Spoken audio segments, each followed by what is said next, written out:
pendant que les enfants partent. Je vais ouvrir aujourd'hui la prédication avec un extrait de film. Quand il est sorti en salle, ce film était déconseillé aux moins de 12 ans. Donc s'il reste des enfants dans la salle, je pense que des enfants de moins de 12 ans ou moins de 10 ans, on va dire, c'est mieux qu'ils sortent. Ou que leurs parents leur bouchent les yeux. Il n'y a rien de très choquant, vous inquiétez pas, je n'aurais pas choisi une scène extrêmement violente ou choquante, mais c'est quand même pas pour les enfants de moins de 10, voire 12. Donc, on va visionner la scène, et puis ensuite on en reparle, et vous allez voir le lien avec notre sujet du jour.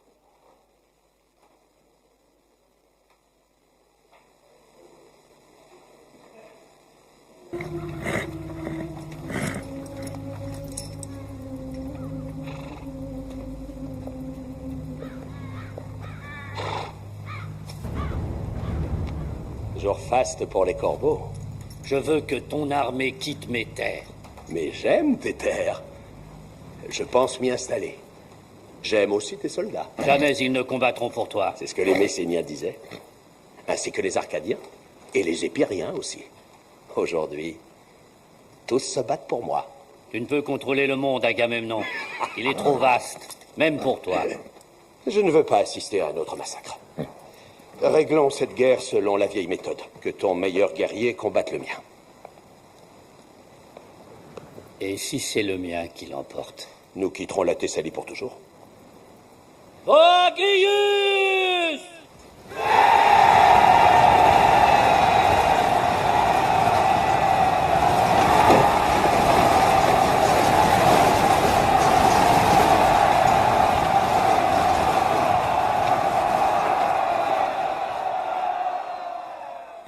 Achille!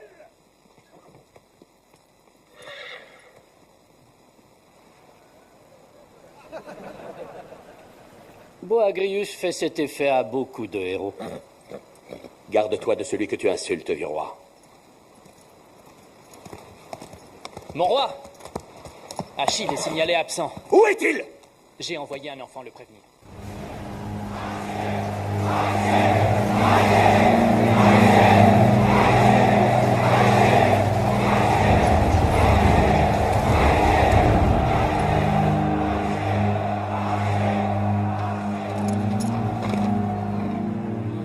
Peut-être fallait-il remettre cette guerre à demain que tu sois reposé? Je devrais te faire fouetter pour ton impudence. Peut-être pourriez-vous vous battre. Achille. Achille. Regarde le visage de ces hommes. Tu peux en sauver des centaines. Tu peux mettre fin à cette guerre d'un seul coup d'épée. Renvoie-les auprès de leurs femmes.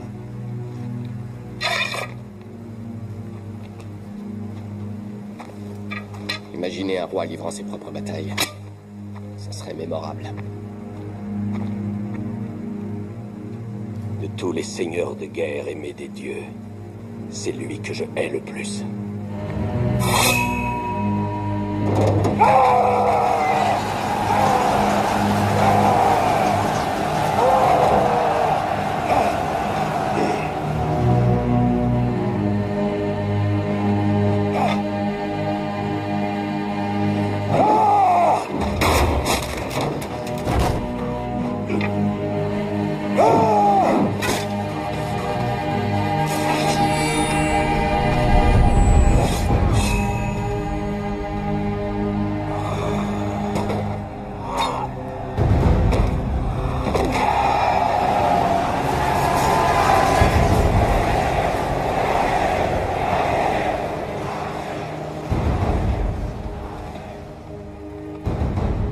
Il n'y a personne d'autre?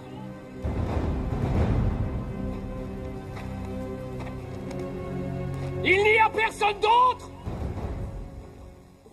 Qui a vu ce film?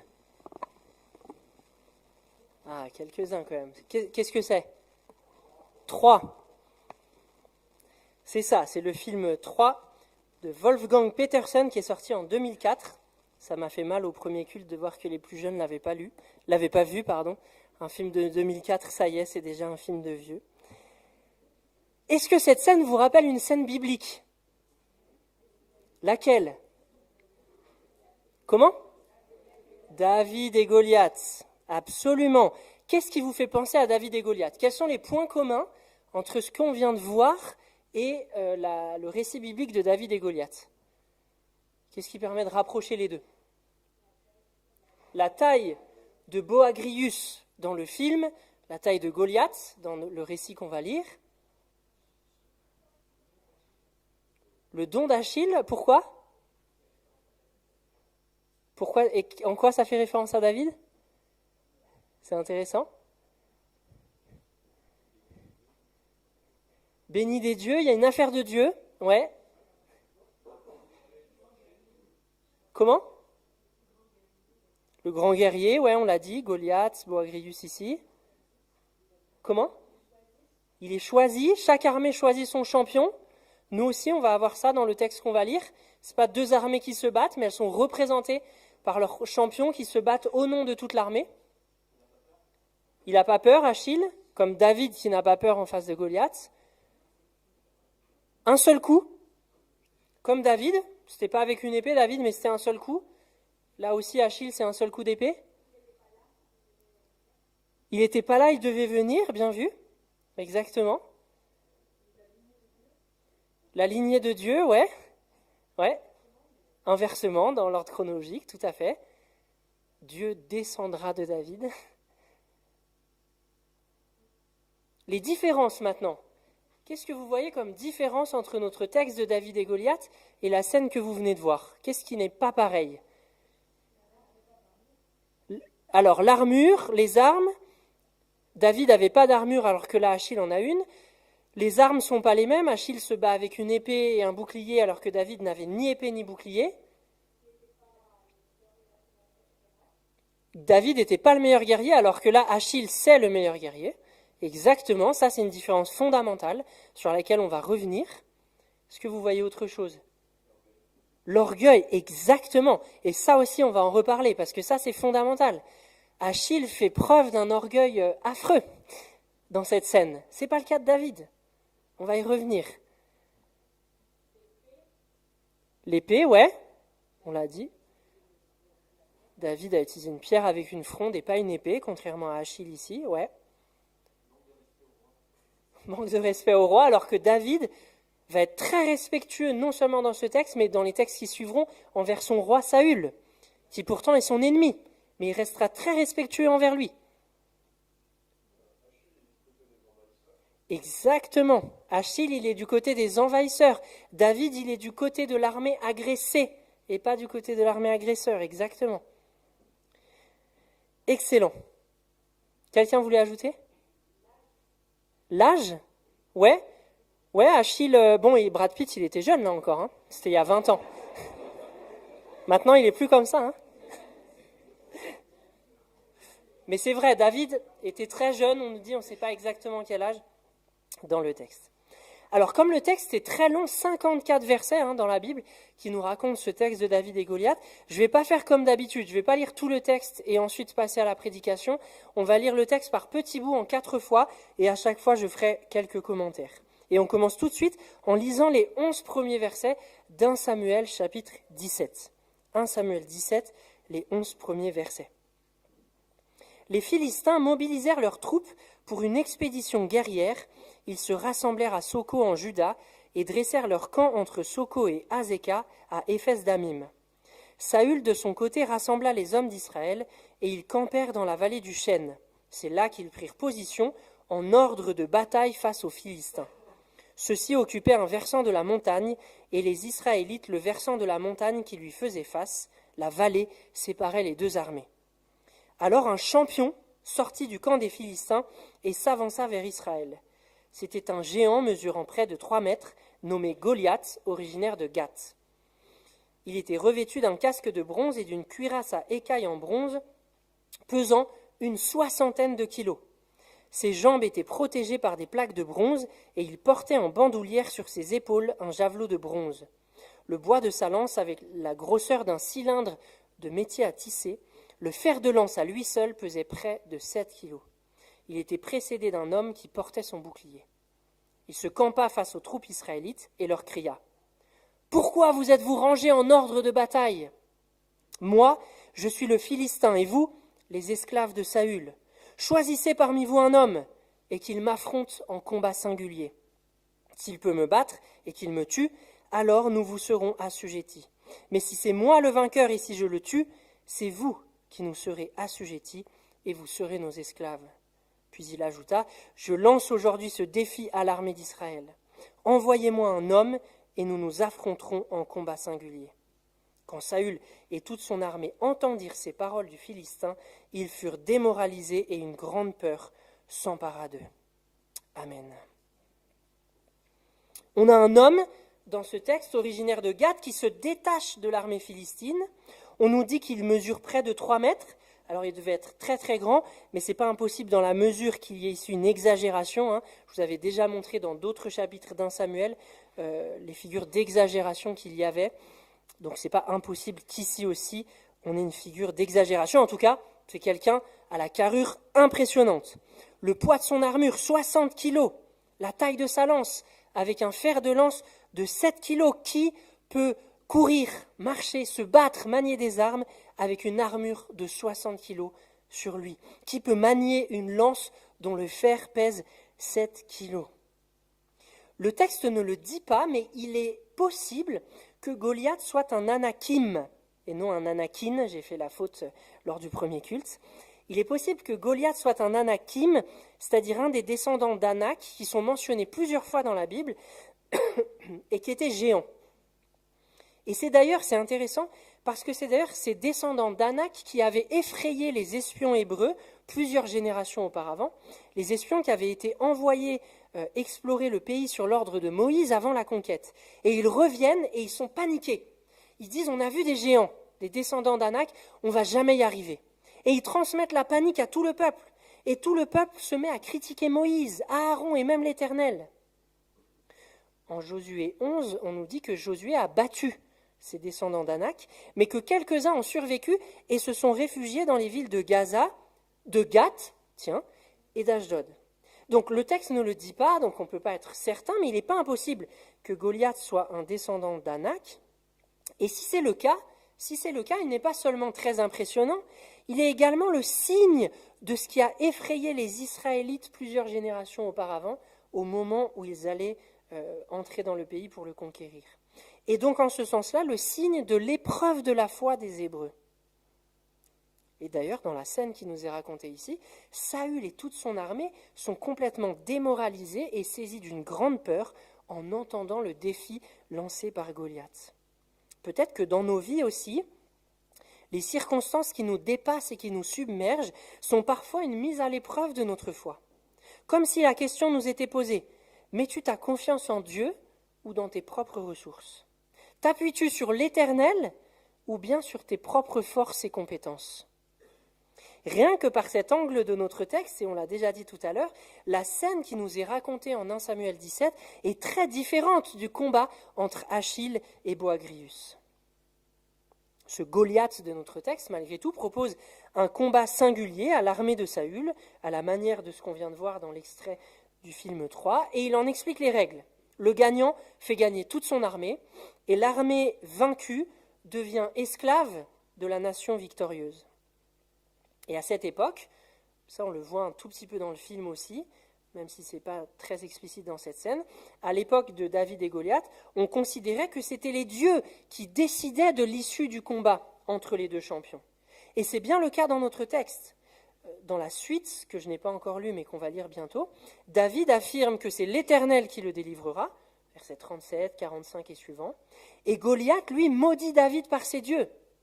Donc les dieux sont pris à partie de ce combat, et c'est les dieux qui vont décider de l'issue du combat singulier entre ces deux champions. Mais David n'est pas encore intervenu dans les 11 premiers versets que j'ai lus, et donc je reprends la lecture du verset 12 jusqu'au verset 30, avec David qui n'était pas, comme ça a été souligné, sur le champ de bataille, mais qui arrive. Or David était un fils d'Éphratien de Bethléem en Juda, nommé Isaïe, et qui avait 8 fils. Au temps de Saül, Isaïe était très âgé. Ses 3 fils aînés avaient suivi Saül à la guerre. L'aîné s'appelait Eliab, le second Abinadab et le troisième Shama. Quant à David, c'était le plus jeune. Lorsque les 3 aînés eurent suivi Saül, David faisait le va-et-vient entre le camp de Saül et Bethléem pour y garder les moutons de son père. Chaque matin et chaque soir, le Philistin venait se présenter en face de l'armée d'Israël, et cela depuis 40 jours. C'est à cette époque qu'Isaïe dit à son fils David « Prends cette mesure de grains rôtis et ces 10 pains et porte-les vite au camp pour tes frères. Emporte aussi ces 10 fromages, tu les donneras aux chefs de leurs milliers. Tu verras si tes frères se portent bien, et tu me rapporteras de leur part un gage. Tu les trouveras avec Saül et toute l'armée d'Israël dans la vallée du Chêne, face aux Philistins. » Le lendemain, de bon matin, David confia ses moutons à quelqu'un pour les garder. Il prit ses provisions et partit comme Isaïe le lui avait ordonné. Quand il arriva au campement, l'armée était en train de prendre position pour la bataille en lançant le cri de guerre. Israélites et Philistins se rangèrent en ordre de bataille face à face. David déposa son chargement et le confia au gardien des bagages, puis il courut au front. Aussitôt arrivé, il vint demander de leurs nouvelles à ses frères. Pendant qu'il parlait avec eux, Goliath, le champion des Philistins, originaire de Gath, sortit de leur rang et lança son défi habituel. David l'entendit. À la vue de cet homme, tous les soldats d'Israël s'enfuirent, terrorisés. « L'avez-vous vu s'avancer contre nous ?» dit l'un d'eux. « Il vient encore insulter Israël. Celui qui le tuera recevra de grandes richesses de la part du roi, qui lui donnera en plus sa propre fille en mariage et exonérera toute sa famille d'impôts. » David demanda aux hommes qui se tenaient autour de lui, « Qu'est-ce que l'on donnera à celui qui abattra ce Philistin et qui lavera le peuple d'Israël de la honte qui lui est infligée ? Qu'a donc cet incirconcis de Philistin pour oser insulter les bataillons du Dieu vivant ?» On répéta à David ce qui était promis comme récompense à celui qui tuerait le géant.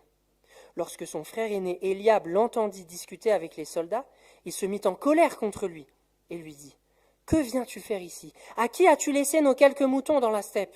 Je te connais bien, moi, petit prétentieux. Je sais quelle mauvaise intention tu as dans ton cœur.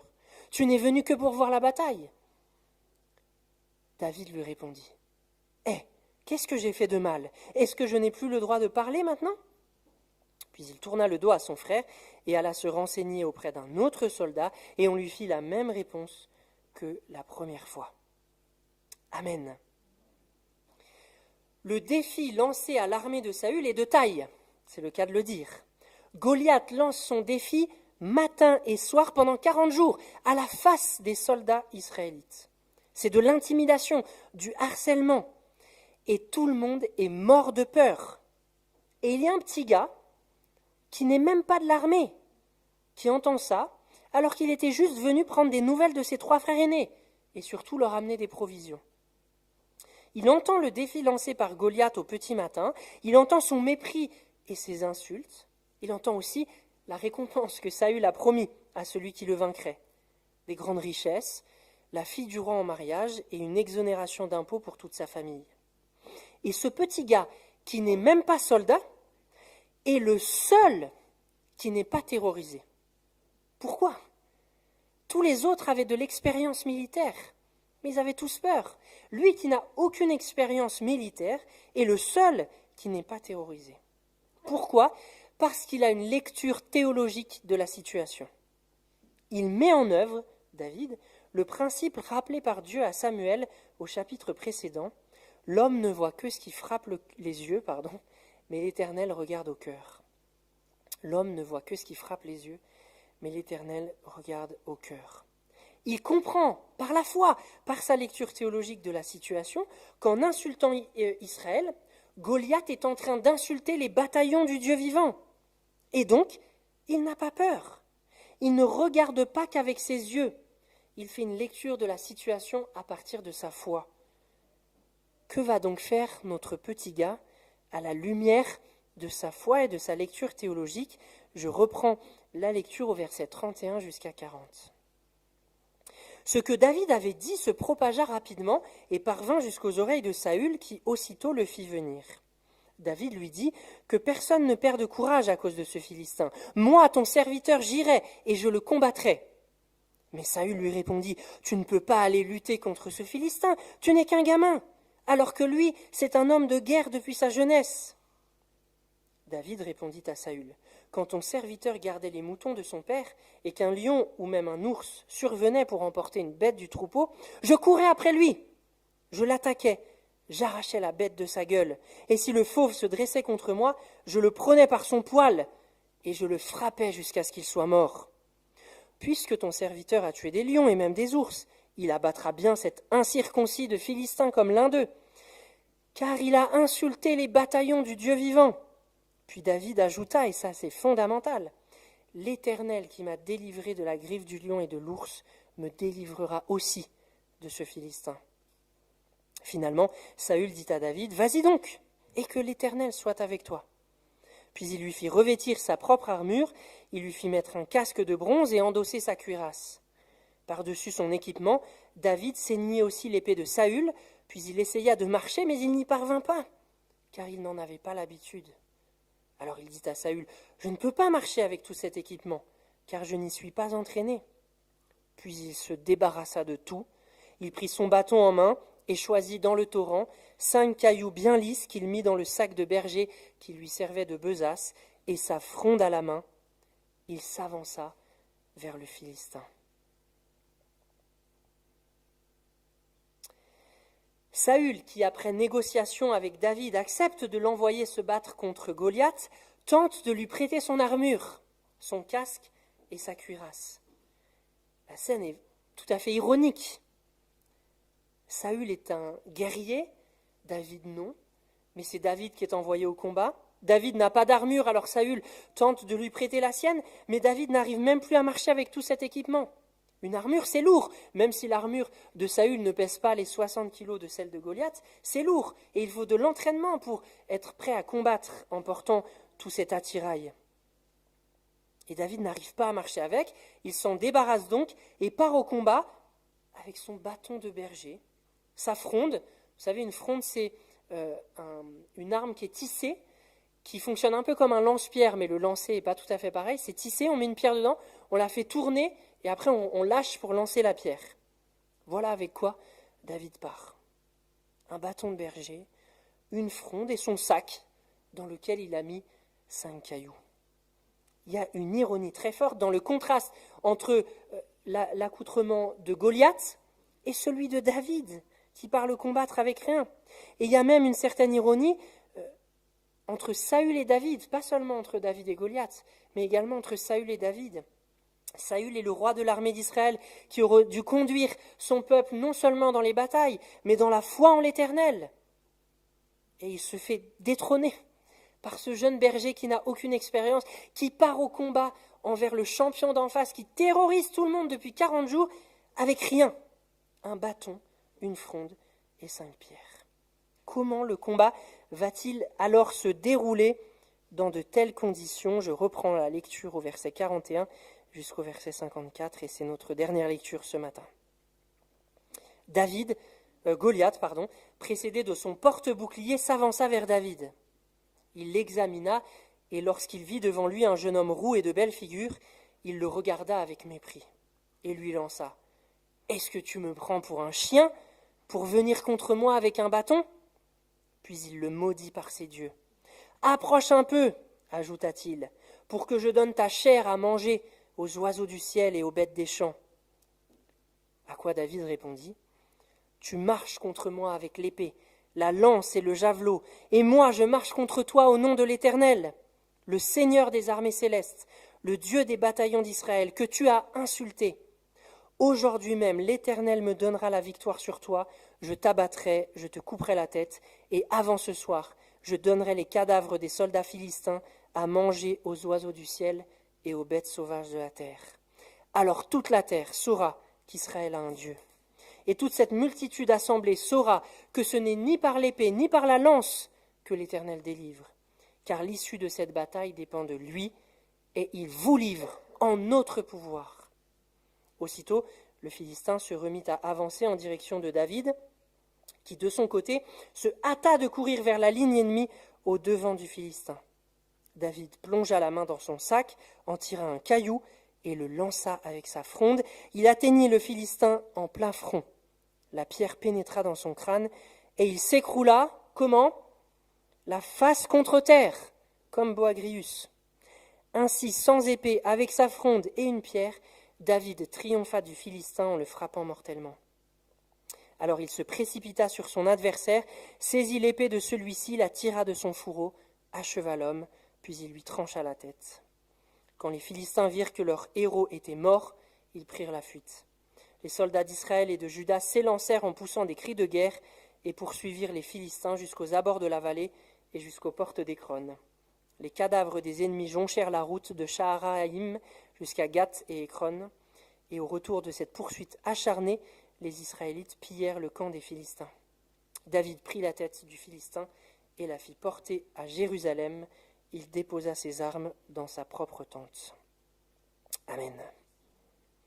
Le combat se déroule un peu comme dans l'extrait du film 3 qu'on a vu tout à l'heure. Le géant Goliath s'avance vers David, mais ce dernier court plus vite que lui en direction des Philistins et donc de Goliath. La différence, on l'a dit tout à l'heure, c'est que David ne le tue pas par un coup d'épée, il n'en a pas, mais en lui jetant un caillou en pleine tête avec sa fronde. Visiblement, il n'a pas eu besoin de faire plusieurs essais. Du premier coup, une pierre en pleine tête, et Goliath s'effondre face contre terre comme Boagrius dans le film. Une autre différence importante, c'est que le cri de David face à Goliath n'a rien à voir avec le cri d'Achille face à l'armée de Troie, et cela montre bien la différence essentielle entre ces deux personnages, entre Achille et David. Là où Achille crie « Il n'y a personne d'autre !» grisé par son orgueil et son autosuffisance, David lui crie « Moi, je marche contre toi au nom de l'Éternel, le Seigneur des armées célestes, le Dieu des bataillons d'Israël, que tu as insulté. » David n'est pas un héros dans le sens où l'est Achille. Ce n'est pas juste un homme bourré de talent et agile qui, par ses seules compétences, peut briller et écraser les autres. Non, c'est un héros de la foi, un héros en Dieu qui fait preuve d'un courage héroïque. C'est le seul qui n'est pas terrorisé par Goliath et qui dit à Saül « Mais moi je vais y aller, l'Éternel va me délivrer ». Il fait preuve d'un courage héroïque parce qu'il sait que la véritable force vient de l'Éternel, le Dieu à qui il a confié sa vie. Quel genre de héros est-ce que vous voulez être ? Et même, est-ce que vous voulez être un héros ? L'histoire de David nous rappelle que la vie avec Dieu n'est pas, si vous me permettez l'expression, une vie pantoufle canapé. La vie avec Dieu n'est pas une vie de petit bourgeois tranquille. Si elle n'est pas que ça, la vie avec Dieu est aussi un combat, avec ses champions et ses héros. Mais Achille n'est qu'un autre Goliath, un homme de guerre redoutable qui mise sur ses propres ressources et sa propre expérience. David n'est pas un Achille. Sa puissance, c'est l'Éternel. Ses armes, c'est sa foi en Dieu. L'Église est aujourd'hui encore, comme Israël dans notre texte, attaquée, méprisée, insultée par des Goliaths. Les Goliaths d'aujourd'hui, ce sont des Kim Jong-un qui dirigent la Corée du Nord, pays en tête de la liste des nations qui persécutent les chrétiens. Ce sont des islamistes radicaux qui harcèlent, violentent et tuent des chrétiens en Libye, en Somalie, en Afghanistan et partout ailleurs. La bonne nouvelle de notre texte, c'est que l'Église est indestructible. Il peut se lever des Goliaths contre elle, elle subsistera toujours. L'Église n'est pas puissante, elle n'est pas indestructible parce qu'elle est puissante. L'Église n'est pas puissante, elle est vulnérable, elle est faible, mais elle est indestructible. Karl Barth, le plus grand théologien du XXe siècle, même si on n'est pas obligé d'être d'accord avec lui sur tout, ça reste le plus grand théologien du XXe siècle, Karl Barth dit les choses ainsi. L'Église véritable est la réalité la plus infime, la plus pauvre, la moins remarquable, la moins puissante de toutes celles qui sont sous le ciel parce qu'elle est rassemblée autour d'une crèche et d'une croix. Et l'Église véritable est la réalité la plus élevée, la plus riche, la plus glorieuse et la plus puissante de toutes celles qui sont sous le ciel, parce que l'enfant né dans la crèche et l'homme crucifié à Golgotha est ressuscité d'entre les morts et règne souverainement à la droite du Père. Soyons alors des David des gens qui tirent leur force, non pas de leur compte en banque, non pas de leur réseau relationnel, ni même de leur réseau familial, mais qui tirent leur force de Dieu. Soyons des David qui se revêtent de l'armure de Dieu et non des armures du monde, qui musclent leur foi plutôt que leur biceps par une vie de prière, par une lecture, une méditation quotidienne de la Bible, par une fréquentation régulière d'une église locale, par le partage de la scène, par la louange. Je vous renvoie à la prédication d'Alexandre Saran la semaine dernière pour la louange.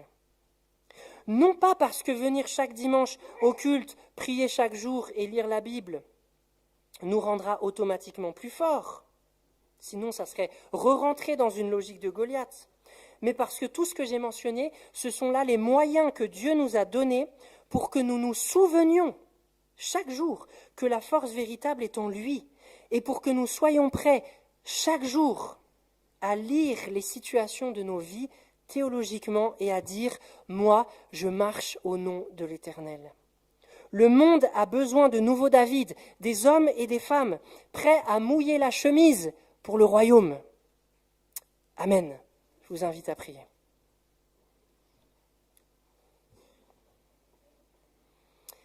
Seigneur, merci parce que tu nous rappelles à travers ce texte que la force véritable est en toi. Et nous oublions si souvent, Seigneur, cette vérité de la foi. Bien sûr, nous ne nous confions pas dans notre équipement militaire. Je pense que pour la plupart d'entre nous ici, nous n'en avons pas. Nous ne sommes pas entraînés à la guerre. Donc nous ne nous confions pas dans notre force militaire, mais nous nous confions, Seigneur, dans tellement d'autres choses et tellement facilement. Nous nous confions si facilement dans le montant d'argent que nous possédons, dans les biens que nous avons, dans la puissance politique et relationnelle, les réseaux que nous pouvons avoir, et dans tout un tas d'autres choses. Seigneur, merci de nous rappeler que si toutes ces choses ne sont pas mauvaises en soi, nous n'avons pas à nous confier en elles. Nous n'avons pas à nous confier dans nos compétences et dans nos propres forces, mais la force véritable est en toi. Donne-nous, Seigneur, par ton esprit, comme David, de lire les situations de nos vies par la foi, théologiquement, en nous rappelant sans cesse de cette vérité. La force véritable est en toi, et donne-nous de nous lever avec courage, un courage héroïque, comme David, en nous appuyant sur toi par la foi. Amen.